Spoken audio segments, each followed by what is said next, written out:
The man was working hard, but all he got in return was ridicule from his coworkers.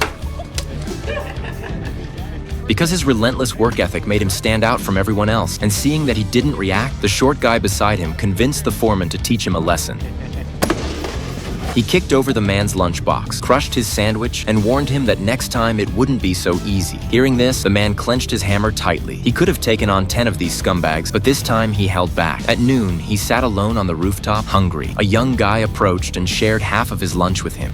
Come on, man. The young guy had witnessed the entire bullying episode. Although he was furious, there was no one on the site brave enough to challenge the foreman, so all he could do was share his lunch. But that small act would later save the young guy's life. In the afternoon, he accidentally overheard the foreman's secret. On the surface, they were just workers, but behind the scenes, they were involved in robberies. This time, their target was the local mafia boss. They had learned that the boss would be holding a high-stakes gambling event that night, full of influential people, and no one was allowed to bring guns, except for a single guard outside. Take out the guard, and they could get a lot of money. As the two planned their heist, they noticed the man sitting nearby, and the foreman immediately got angry.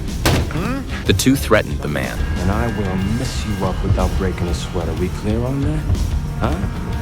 Just as they were about to act, a scream came from the construction site. A worker had his arm crushed. This worker had also planned to join the robbery that night, but now that he was injured, they needed a replacement. They chose the young guy who had shared his lunch with the man. They only told him that there was an opportunity to make big money that night, not that the target was the mafia boss. That evening, the three of them began their operation.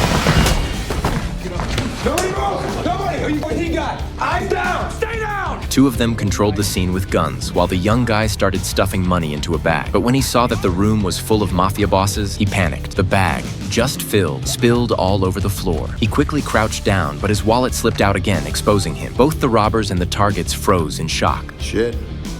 You really screwed this up, Donald. Seeing this, the three of them abandoned the rest of the money, grabbed the bag, and ran. Back at the construction site, the two beat up the young guy and decided to get rid of him. They knew the mafia boss would track him back to them. They turned on the cement mixer and threw the young guy in.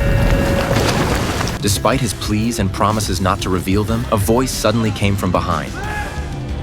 It was the man they bullied every day. They arrogantly stepped forward, thinking they could handle him.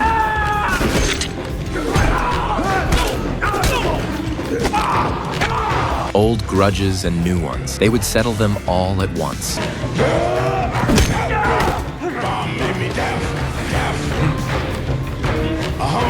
To repay the young guy for sharing his lunch, the man decided to eliminate the threat. At the same time, the mafia boss was still plotting revenge against the robbers. Suddenly, the lights went out, followed by a burst of gunfire. You got it.